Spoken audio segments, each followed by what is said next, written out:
औरत हाथों की कठपुतली, मुझे कब तक नचाओगे, बताओ उमंग। नीमा ने गुस्से में कहा, आई तो थी सब कुछ छोड़कर तुम्हारे साथ भागने के लिए और तुम काया निकले, चलो भाग चलते हैं। तुम्हारा दिमाग तो खराब नहीं, गुस्से से नीमा बोली। उसका मन कर रहा था कि एक चांटा उमंग के गाल पर जड़ दे। मैं कोई कठपुतली नहीं जिसे तुम जैसे चाहो चला सकते हो, तब तक तुम अपने हिसाब से मेरी जिंदगी का फैसला करोगे। नीमा मॉल से बाहर निकल आई और बिना सोचे कि किस तरफ जाना है चलने लगी। मुझे कब तक नचाओगे, बताओ उमंग। नीमा ने गुस्से में कहा, आई तो थी सब कुछ छोड़कर तुम्हारे साथ भागने के लिए और तुम काया निकले 1 वर्ष पहले। चलो भाग चलते हैं। तुम्हारा दिमाग तो खराब नहीं, गुस्से से नीमा बोली। उसका मन कर रहा था कि एक चांटा उमंग के गाल पर जड़ दे। मैं कोई कठपुतली नहीं जिसे तुम जैसे चाहो चला सकते हो, तब तक तुम अपने हिसाब से मेरी जिंदगी का फैसला करोगे। नीमा मॉल से बाहर निकल आई और बिना सोचे कि किस तरफ जाना है चलने लगी। सुनो तो, अपने पीछे आते उमंग से दूरी बनाए रखने के लिए चलते हुए उसने अपने कदमों की गति बढ़ा दी।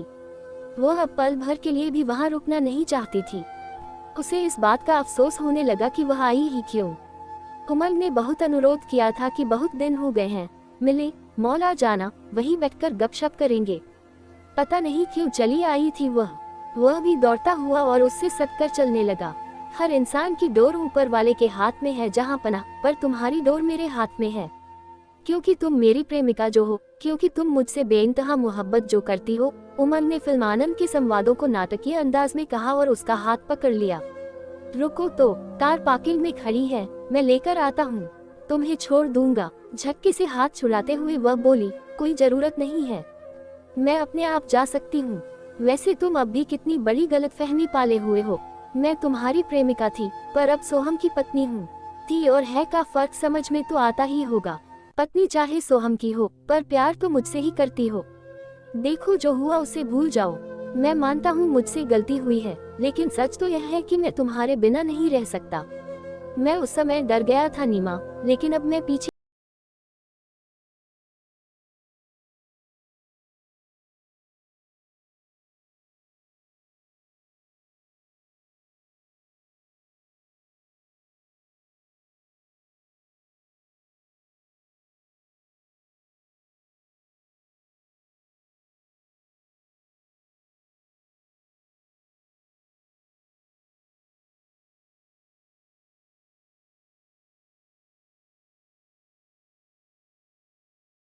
को तोड़ने में भी तुम्हें ज्यादा वक्त नहीं लगता है।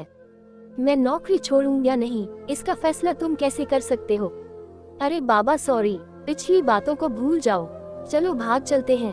कहते हुए उमंग ने उसका फिर से हाथ पकड़ना चाहा तो नीमा सरक कर सीट के कोने में जा बैठी। आई तो थी एक बार सब कुछ छोड़कर तुम्हारे साथ भागने के लिए। कितनी देर रेलवे स्टेशन पर बैठी रही थी, पर तुम नहीं आए।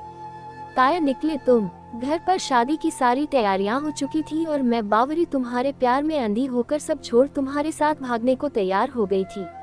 वो तो अच्छा था कि घर वालों को ये बताने के लिए मैंने जो चिट्ठी लिखी थी कि मैं तुमसे प्यार करती हूँ और सोहम से शादी नहीं करना चाहती, वह अपनी सहेली को देकर आई थी। अगर घर पर ही रखकर आती तो मेरे घर वालों का कितना दिल दुखता, उनको कितनी बेइज्जती सहनी पड़ती। तुमने मेरा ही नहीं, मेरे प्यार का अपमान किया था उमंग। आज मैं तुमसे इसलिए मिलने चली आई क्योंकि तुम्हें बताना चाहती थी कि कितना अच्छा हुआ कि तुम नहीं आए थे उस दिन। सोहम के साथ मैं बहुत खुश हूँ। अरे हाँ, तुमने ही तो मैसेज करके कहा था मुझे सोहम से शादी कर लेनी चाहिए।